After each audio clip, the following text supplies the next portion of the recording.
बिस्मिल्लाहिर्रहमानिर्रहीम। अस्सलामुअलैकुम। रमज़ानुल मुबारक 2024 का पहला रोज़ा कब होगा?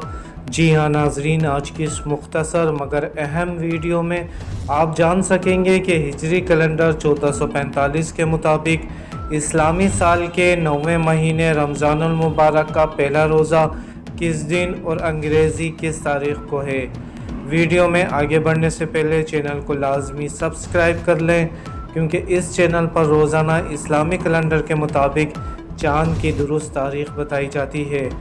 प्यारे नाजरीन, हिजरी कैलेंडर के मुताबिक रमज़ानुल मुबारक का चाँद 11 मार्च बरोज़ पीर को इंशाअल्लाह नज़र आएगा और यूँ रवां बरस पहला रोज़ा 12 मार्च मंगल के दिन होगा। अपनी दुआओं में हमें भी याद रखिएगा। अपना ख्याल रखिएगा। अल्लाह हाफिज़।